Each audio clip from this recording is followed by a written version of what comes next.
Hello, Internet Library nerds. I'm Kari. I am an MLIS student at the University of Washington iSchool, and today I went to ALA Midwinter. That is the American Library Association Midwinter meeting, which was in Seattle. I live in Tacoma, so this was a very easy commute for me. My first huge conference was very exciting. And I told a friend before I went that I was pretty much over the days of me grabbing anything just because it was free. I found that was not necessarily the case anymore, at least not as far as library conventions go. So I took my bag. It's gotten very heavy. They gave me another bag at ALA Midwinter. It kind of got full. So they gave me another bag and it kind of got full. And so I was talking to my friend Benny on Twitter, and they asked what I got that filled up all these crazy bags. And I, off the cuff, kind of promised an unpacking video. So here we are. Hope you're ready for this. So the big thing that took up all of my space and all of my upper arm strength was all of these books. And these are not just books. These are paperback ARCs. ARC stands for, this is an R. It's an Advanced Readers Edition. Usually they're just called Advanced Reader Copies. It means that it's almost ready for publication. This isn't the fully edited version, but they want to get into the hands of people so that, one, they can get some early press, some reviews, and then hopefully, since it's being given away at a library conference, we're going to want to have, like a gazillion copies of these in our systems. Now, I'm not actually in a buying position for the library that I work for. Certainly I can recommend things, and if I read anything that is just out of this world, great for upper echelons of education or whatnot, I would certainly recommend things. I will, though, try to honor the idea of getting, out the press about these and put my thoughts on Goodreads, because, boy, I do love being given a good book. So we want to encourage publishers to keep doing that. So honestly, I did exercise some judgment. I went and I would pick up a book and I would actually read I did not just take them indiscriminately. I would actually read the synopsis. Unfortunately, all the synopses sounded really good. So here is my unpacking video of my haul from day one of ALA Midwinter 2019. This is Never Have I Ever by Jocelyn Jackson. This one, it's a HarperCollins book. And let's see. So this is a creepy, suspense, pacey, and dark book. I'm not going to read the whole synopsis of each of these books because that would just take forever. Anyway, first of all, of course, every kid has played this game, and it's a novel, and I love books, and the creepiness kind of attracted me. So there's book number one. Book number two, How We Disappeared, a novel by Jing Li. Also, let's see, this is a Hanover Square Press, and Uncorrected Proof, Not for Sale, cover to be revealed. That is intriguing. So this takes place in Singapore, World War II, let's see, in the year, and then it flash forwards to the year 2000. So it's weaving together two timelines of different generations. If you hear the noise behind me, that would be my dog Lilo. Can you get a video of the perpetrator here? Lilo is not being very considerate of her on the mat time, so you will be apparently hearing from her throughout today's video. Oh, look, she's actually going to join us on the lap. And I guess this is also a good time to introduce my husband. Say hi. Hi. All right, thank you. Enough from the staff. All right, here we have from William Morrow Books, Pride, Prejudice, and Other Flavors by Sonali Dev. I completely admit that I picked this up because I thought it might be sort of a Pride and Prejudice type book, Not quite sure how they came up with the title because it's a neurosurgeon, close-knit families, rules, outsiders are not to be trusted. There's a chef. Anyway, it's a Bollywood-style love story. Anyway, I was intrigued because it definitely was not Pride and Prejudice. So, of course, I had to have it. Here we have, Kate Mulgrew, How to Forget, A Daughter's Memoir. So that's by our very own Captain Janeway. She's also on, what's the... Red on Yes. Orange is the New Black. That's right. Anyway, I love a good autobiography. So, of course, I grabbed that. Another William Morrow book. Let's see. Oh, Anne Hillerman, The Tale Teller. I'm trying to remember. Oh, yeah, here we go. Daughter of Tony Hillerman. So, sort of a mystery suspense situation. Or Tony is known for his mystery suspense Southwestern based novels. So I am really excited to read hers. Joe Leaphorn may have retired from the tribal police, but he finds himself knee-deep in a perplexing case involving a priceless artifact. Okay. So yeah, I had to have that. And let's see, here we have Jacqueline Winspear and The American Agent, a Maisie Dobbs novel. Honestly, the whole, it looks like it might be a World War I, I'm not quite sure, novel. Yeah, American correspondent reporting on the war in Europe, blah, blah, blah, blah. Ooh, Hitler's Munich, 1938. Anyway, even though it's a novel, I love a feminine point of view of wartime efforts. Let's see, what do we have here? The Last Time I Saw You, a novel by Liv Constantine, best-selling author of The Last Mrs. Parrish. And while I can't tell you what The Last Mrs. Parrish was about, I'm pretty sure I read it, and that's why I picked this up. Let's see. Cat and Mouse Thrill Ride. It's kind of funny that, these things are kind of out for reviews, and yet they already have some reviews in them. Dr. Kate English has it all. Not only is she the heiress to a large fortune, she has a gorgeous husband and daughter, a high-flying career, and a beautiful home anyone would envy. But that all changes the night Kate's mother, Lily, is found dead, brutally murdered in her own house. So, anyway, that sounded like a good, fun sort of summer read. Nothing like a good murder to make your vacation where it's at. One of the interesting things about these ARCs is not only, are you seeing a slightly different version of what you might be buying on the shelf later, not only are you getting it before it's actually out on the shelves, and, and having that early opportunity, but it also gives you some information about the marketing campaign, which I kind of find fascinating as a reader, just thinking about the publicity that goes into getting these books into the hands of readers. So anyway, it's got a little marketing campaign, tells you that it's going to be national print, online, author appearances in various states, and then it gives you the author's Instagram and some other information so that you can, follow along or help promote the book or just know when it's coming and, I guess sort of fangirl them when they come through your city. So here we have American Duchess, a novel of Consuelo Vanderbilt by Karen Harper, another William Morrow book. On a cold November day in 1895, a carriage approaches St. Thomas Episcopal Church on New York City's Fifth Avenue. Massive crowds surge forward, awaiting their glimpse of heiress Consuelo Vanderbilt. Anyway, I was attracted by the cover, and then as I read through the back, I said, that sounds fun. This one is another William Morrow book. This is Aloha Rodeo, 3 Hawaiian Cowboys, the World's Greatest Rodeo, and a Hidden History of the American West by David Woolman and Julian Smith.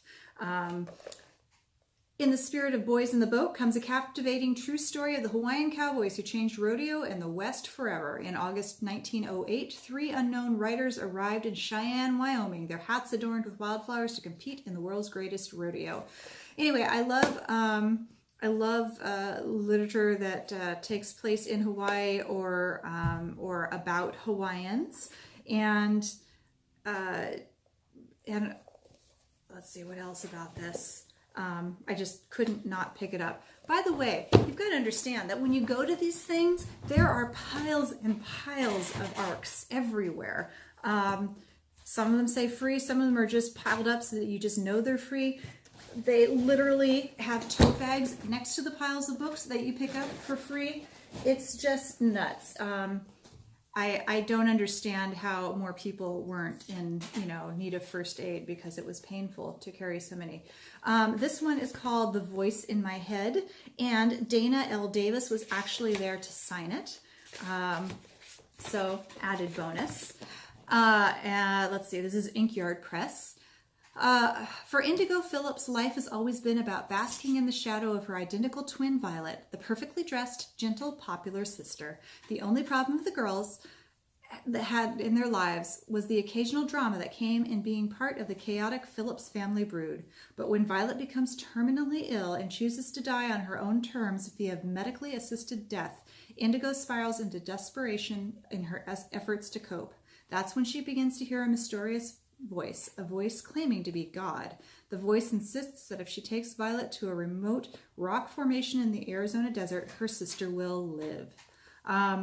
So yeah, totally intriguing. It appears to be a good YA book. So, can't not take that. Here we have the Quinlan sisters. I'm going to start getting a little faster through these. Don't worry, honey. That was an eye roll. The Quinlan Sisters by Shelley Wood. William Morrow books again. Let's see. In Shelley Wood's fiction debut, I do love a debut, readers are taken inside the devastating true story of the Dion quintuplets, told from the perspective of one young woman who meets them at the moment of their birth. Here we have Elizabeth Gilbert, City of Girls. Eat, Pray, Love author. 19-year-old Vivian Morris has just been kicked out of Vassar. Is it Vassar? Vassar College in 1940, owing to her lackluster freshman year performance. Anyway, I had a good time with Eat, Pray, Love. I'm sure a lot of you did too. My Lovely Wife by Samantha Dowling. Our love story is simple. I met a gorgeous woman. We fell in love. We had kids. We moved to the suburbs. We told each other our biggest dreams and our darkest secrets, and then we got bored. Oh, maybe I didn't read this all. We all have secrets to keep your marriage alive. Ours just happens to be getting away with murder. All right, honey, we can read that on our anniversary together. 20 years this year. 20 years this year with him behind the camera.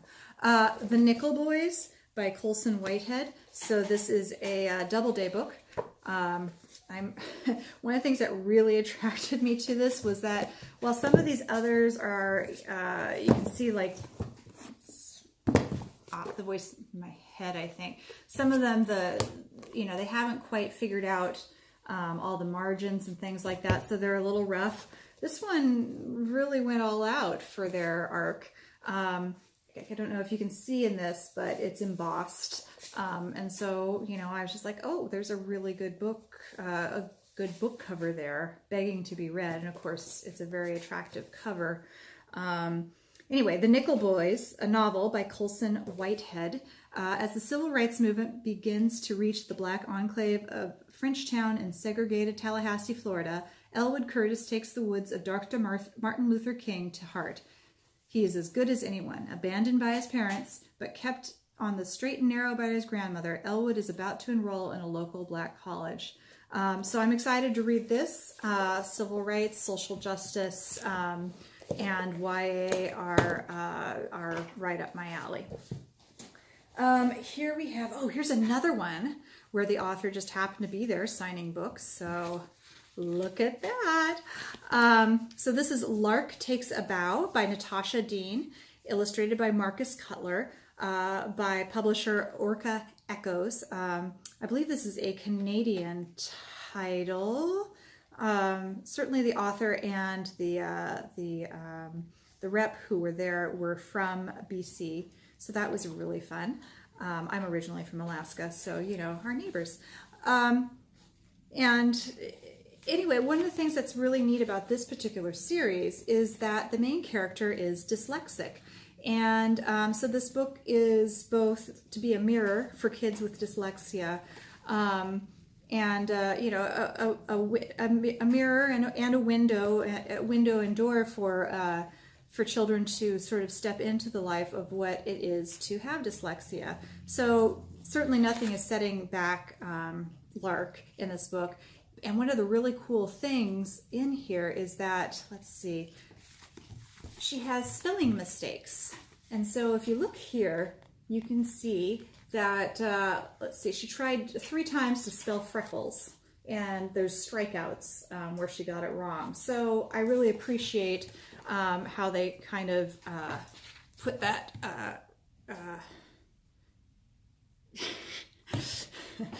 my husband seems to think I might be running a little long. We'll just see how this goes. Thank you, honey. So anyway, I just really appreciate how they just confront that straight on, and how a person can see that, you know, there's lots of ways to be in this world. There's also discussions of various types of words that Lark investigates, phrases and words that are part of her mystery series, investigating.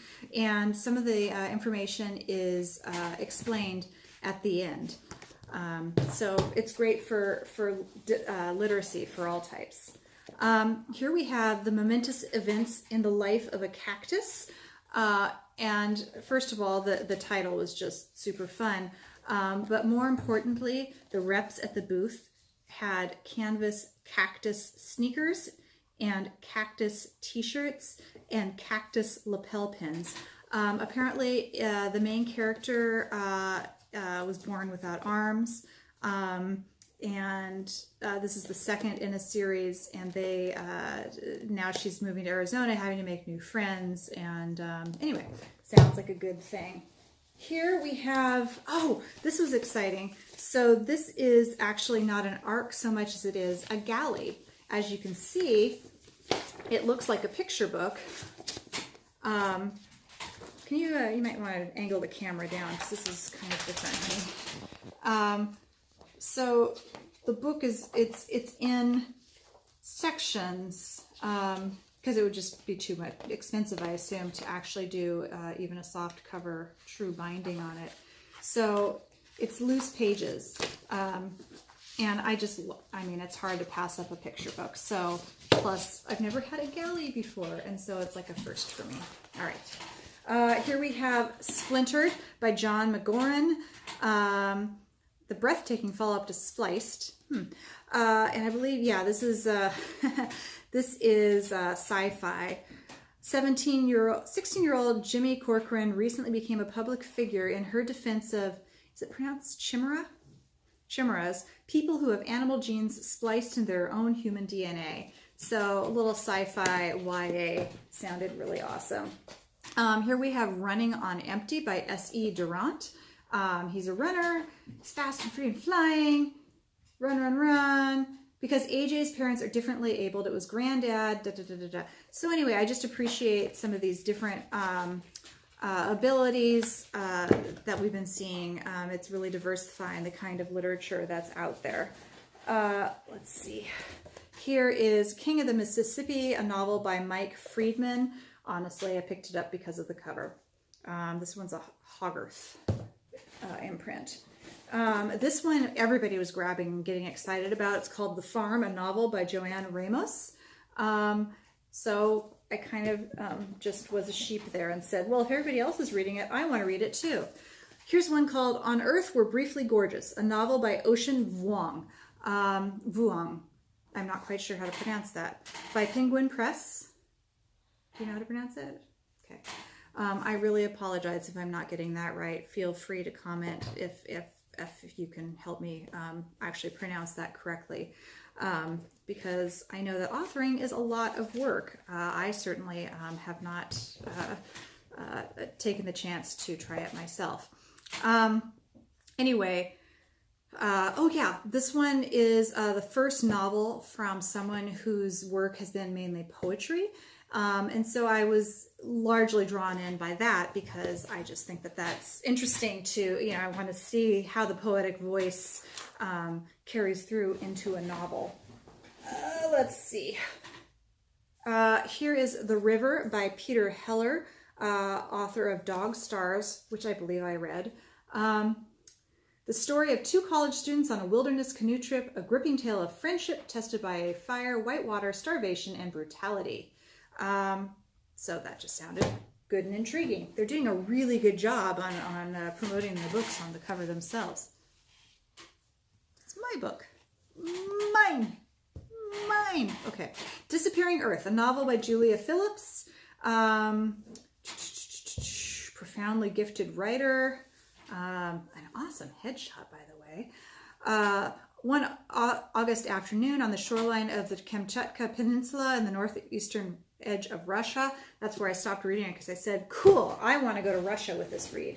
All right, so that's most of this bag. By the way, quality bag by DK Publishers. Not only is it this lovely canvas with a heavy-duty strap, but they put a zipper in it. Nice swag. Over here is my backpack that I had taken with me. And, yes. So this is What is Given from the Heart. It's a hardcover. Are you looking at me like, how long is this going to go on? Okay. So this was a hardcover book that they were giving away. That I am super excited about. The illustrations are just remarkable. I don't know exactly what the technique is. I assume that it is watercolor and then cutouts, but it's beautiful. And of course it comes with a nice little promotional poster, and it's just all the things, all the good things. Anyway, so that is What is Given from the Heart by Patricia C. McKissick and April Harrison. And then this one, Superheroes Are Everywhere by Kamala Harris, illustrated by Mikkel Renee Rowe. You mean President Harris? President Harris? She declared for president a couple days ago. Oh. I've been a little slow on the news media. Yeah, so before Kamala Harris became a lawyer and a U.S. senator, she was a little girl who loved superheroes. And when she looked around, she was amazed to find them everywhere. In her family, among her friends, even down the street. There were superheroes wherever she looked. And, so you can see it's just this love and appreciation of family and community. And again, it's one of those things where you just can't not pick it up. Let's see. Oh, yeah, nice little journal. Gotta love a free journal. Nice pages. Oh yeah. So this one was one of the first ones that I picked up. To Night Owl from Dogfish by Holly Goldberg Sloan and Meg Wolitzer. Avery Bloom, who's bookish, intense, and afraid of many things, particularly deep water, lives in New York City. Bette Devlin, who's fearless, outgoing, loves all animals as well as the ocean, lives in California. What they have in common is that they are both 12 years old and are both being raised by single gay dads. Now, sounds like a really great story. I'm excited to read it. They did a lot of fun publicity around it, including, so you started out, you got in a line, and you told them either what your camp name was. Ken, this is the part you're asking about. So you had to declare your camp name. So you could either tell them, mine's Disco, or you could pull one out of a hat, and then you got your little name tag, and then they handed you the book, and you went down, and then Holly Goldberg Sloan signed it, and Meg Wolitzer signed it. So I had them sign it for my daughter. Meg Wolitzer. Anyway, and then they gave us s'mores, and then they gave us cocoa. I drank that. And oh, that's just, those are just things. Oh, and then, okay, well, there might be a few other free things because, I don't pick up free things anymore. And, oh, wait, there's one more bag. How are we doing, honey? What time mark are we at? 25 minutes. Shoot. This was too cute not to get. It's on super nice paper.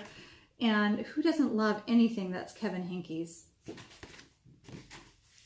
And now you say... Who is Kevin Henkes? Well, you're just going to have to look that up. You don't deserve to know. So The Wonder of Lost Causes, a novel by Nick Trout. Jasper has an incurable lung disease, cystic fibrosis. Kate's always told him he couldn't get a dog. Again, I was taken with the cystic fibrosis. What did the stickers mean? Not quite sure.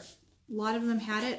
I think a lot of these might have come from most of these came from either a couple of booths. And so I think that this might be something that the overarching brand, whoever does William Morrow, I'm not quite sure. But apparently there's a vote due on March 1st for library reads. Comment in the comments if you can comment on that.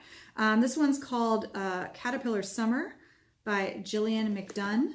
The beautiful, honest, emotionally resonant debut tells the story of a girl, her brother with special needs, and a summer they will never forget. So again, I'm loving the diversity of these stories. A Curse So Dark and Lovely. My daughter said, sure, yeah, pick up books for me, especially if they're fantasy. And this seemed to fit the bill. So Curse So Dark and Lovely by Bridget Kimmerer. So chance for a mother-daughter read. Oh yeah. And then speaking of mother-daughter reads, my mom is a big mystery fan. So of course I got her the definitive how-to guide to stay sexy and don't get murdered by Karen Kilgariff and Georgia Hardstark. A dual memoir by the creators of the #1 hit podcast, My Favorite Murder. So anyway, again, mother-daughter reads. This one is called Fantastic Failures, True Stories of People Who Changed the World by Falling Down First, including Christopher Reeve, Albert Einstein, Nelson Mandela, Frida Kahlo. Okay, my goodness, I don't know how to say her last name. Kahlo. Thank you. Frida. Anyway, many people. And we were just talking about failing up as sort of a motto as we're going through our MLIS program. Master of Library Science program, by the way, in case you didn't catch on that I'm in library school. Oh yeah, so these are, this was from a company that's doing motivational books. How High Can You Soar? 8 Powers to Lift You to Your Full Potential by Jennifer Adams. So I decided that, perhaps making myself a better person would be a good thing to read about too. By the way, I now need some kind of dimensional door, because I'm not quite sure when I'm going to read all these. This is The Princess and the Fangirl. First of all, I love the word fangirl, but it's a Geekerella fairy tale by Ashley Poston. So I'm kind of excited because I read Geekerella, I think it must have been the first one, because I think it was just simply called Geekerella previously, and there were a lot of things that I appreciated about that. Yeah. Dean Koontz, The Night Window. Dean Koontz just writes good, very readable stuff, so I kind of just grabbed it because I knew it would be great. It's a Jane Hawk novel. I don't know who Jane Hawk is, but I'm guessing I'm going to find out. Here we have The Book of Dreams, a novel by Nina George, author of The Little Paris Bookshop. Picked this up because I loved The Little Paris Bookshop. Henry Skinner is a hardened ex-war reporter on the run from his past. All right, let's see. Mrs. Morehard and the Boys, One Mother's Vision, a First Boys Baseball League, a Nation Inspired by Ruth Hanford Morehard. So, Josephine Morehard never waited for anything to happen. Fiercely independent, she left her family's Pennsylvania farm at 12 years old to start a new life, coming of age, apparently she's going to start a team. Anyway, so I thought that sounded pretty good. Is that familiar at all to you, honey? No. He's a sports guy. So if that has any bearing in his wide world of sports, he could tell us. This one just had a beautiful title, or a beautiful cover, not a title, The Old Drift, a novel by Namwali Serpell. On the banks of the Zambezi River, a few miles from the majestic Victoria Falls, there was once a colonial settlement called the Old Drift. Here begins the epic story of a small African nation told by a mysterious chorus-like swarm that calls itself man's greatest nemesis. Let's see. Hold Fast Your Crown by Yannick Henel. This one was another one of these where I was really just drawn to the cover. A man writes an enormous screenplay on the life of Herman Melville. Okay. Not a single producer is interested in it. That's going to go really well, I'm sure. Daisy Jones and the Six by Taylor Jenkins Reid. A novel. Everyone knows the band Daisy Jones and the Six. Their album Aurora came to define the rock and roll era of the late 70s, and an entire generation of girls wanted to be Daisy, but no one knows the reason behind the group's split on the night of their final concert at Chicago Stadium on July 12th, 1979, until now. All right. And then we have The Woman Inside, a novel by E.G. Scott. Rebecca didn't know love was possible. Okay, a romance. It's going to be fun. And again, this really lovely, high-quality canvas tote. I also ended up with a number of free downloads of audiobooks. I'm a big audiobook listener, so I couldn't not pick those up. Let's see, was there anything else that was really super cool? So mentioning that I love audiobooks, I listen to a lot of things on Overdrive because my public libraries have that product. This was some really great swag. This is to hold all of your cords in place when you've got like a whole bunch of things charging all at once. Just looks like a piece of plastic. Yay, it does the cords. The beauty is in that it's weighted. Here you go, Ken. Tell me what you think of that. That's weighted. So anyway, nice piece of swag. So yeah, the totes, I think that might be pretty much all that you're going to care about if you're still watching. Thanks for hanging out with me and putting up with my very first video unpacking thing. Look at that, some nice all-sack bling. So yes, this was day one. There's still 2 more days that I'm going to. I'm not sure if my arms are up for it, but we'll see. So rock on, internet library nerds, and maybe I'll see you again.